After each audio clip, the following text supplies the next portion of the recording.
This is KGW News at noon. We're all in this together.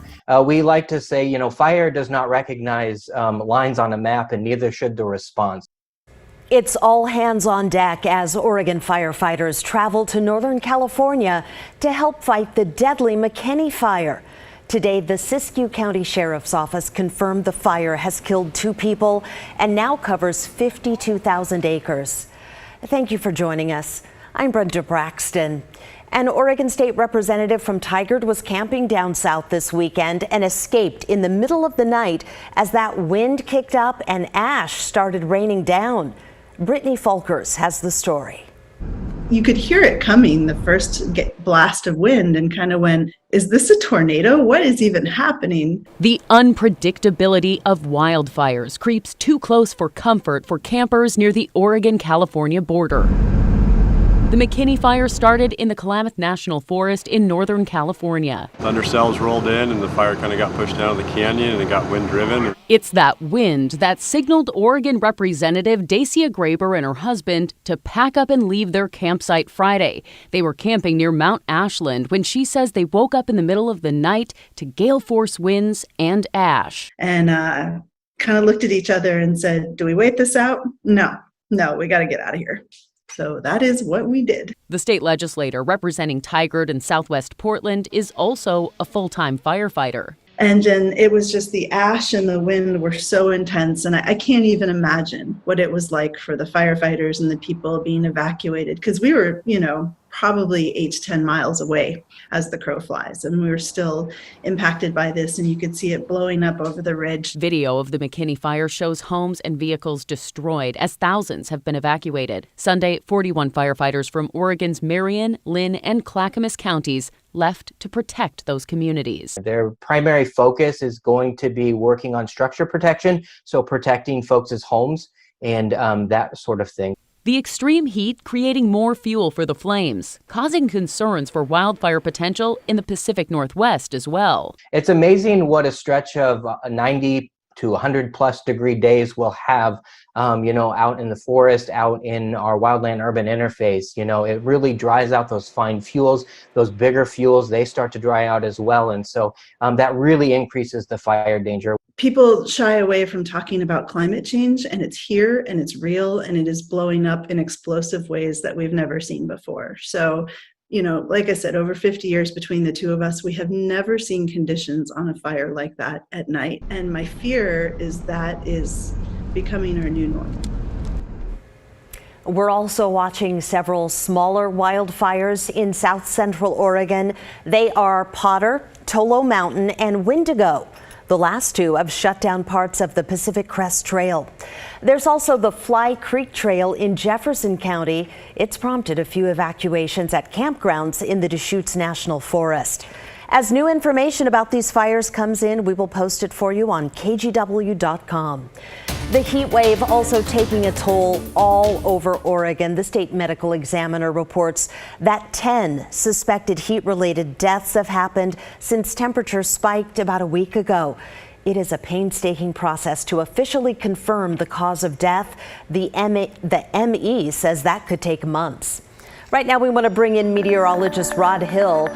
So, Rod, you're shaving several degrees off today's high temperature. Actually, about 10 if you go back to Saturday. So that's really good news. Last Friday was 100. Saturday was 102. Yesterday at the airport, 98. And the fact that temperatures are no longer going to be approaching 100, the Weather Service has canceled or allowed to expire the excessive heat warning. So that's good news. And so far today, getting a lot more cloudiness from a system that's down along the southern Oregon, northern California coast. We're getting more cloudiness coming up our direction than I was expecting. It's kind of partly cloudy or partly sunny, 76. And radar's indicating, and now we're getting some ground reports, that there are some brief spots of traces of rain moving through. PDX, the airport, picked up one of those. So we could have a trace of rain in the bucket today. We may see that when the official report comes out later today. We will need increasing sunshine to get up to 90 degrees. I had 92, and now it's a question of whether we'll get up to 90 or not. 84 a little bit later today. Here's a quick look at the radar. Come on. All right. Most of the moisture is over here in southern and then running up the Cascades and into central Oregon today. Earlier this morning, there was some lightning. No lightning at this hour, but there's a fear we could have some spotty lightning strikes, especially central and southern Oregon later today. And because of that, these areas in red flag warnings are up. And again, the threat this time would be lightning over dry fuels. Just think about how much we've dried out, Brenda, since the heat wave began, which was a week ago yesterday. That's your forecast for right now. Rod, thank you.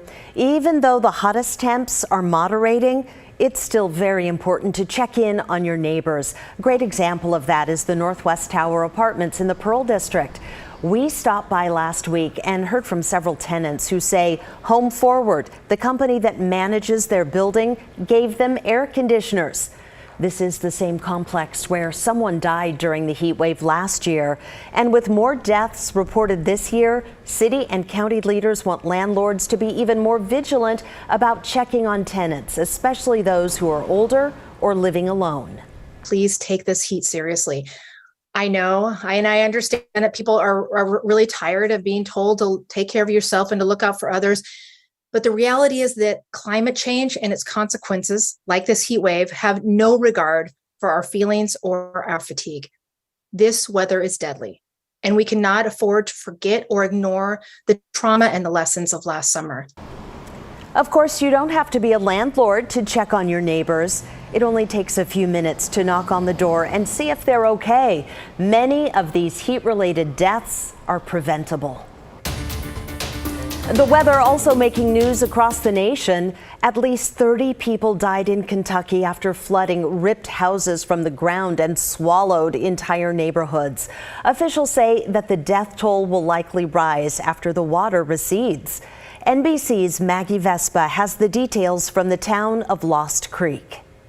The death toll here in Kentucky now standing at 30, with the governor adding this morning refrigerator trucks have had to be brought in because the local morgues are full. At the same time, we had more rain overnight, torrential rain in some parts, causing creeks and rivers like this one. This is Lost Creek in Lost Creek, Kentucky, to swell. This as damage from these torrential and deadly flash floods remains painfully visible throughout the region. These are two trucks, including a semi-tractor trailer, just tossed into this ditch. And you see damage like this just sporadically throughout the area. People here are almost used to it at this point. At the same time, thousands still don't have electricity or running water. And the governor is saying schools in at least 2 to 3 counties will have to delay the start of classes. People here are also very aware that FEMA is on the ground assessing damage, deciding how much aid will come to this region. But keep in mind, this is the heart of Appalachia. This is a region rife with poverty and with a history of government promises that basically didn't come true.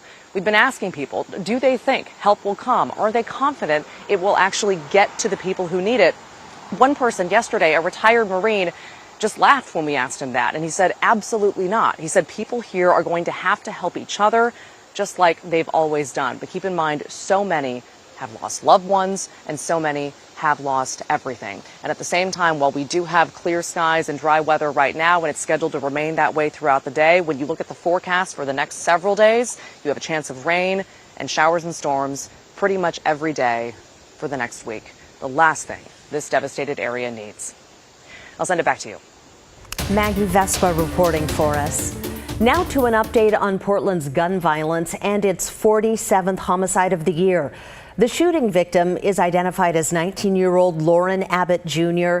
He died in Old Town Friday night on Northwest 5th and Cooch. 2 other people were injured. Officers responded to a shots fired call just after 9:30. So far, no word on any suspects or arrests. The man involved in a shootout with police in McMinnville has also been identified. He's 32-year-old Dylan Cashman.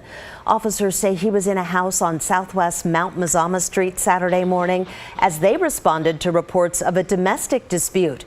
Cashman is accused of firing 200 rounds and throwing mortar-style fireworks out into the street. After talking with negotiators on the phone, Cashman surrendered. He wasn't hurt, and neither was anyone else. It turned out he was alone in the house. Cashman now faces charges including felon in possession of a firearm. Well, Starbucks has temporarily closed another Portland store for safety reasons.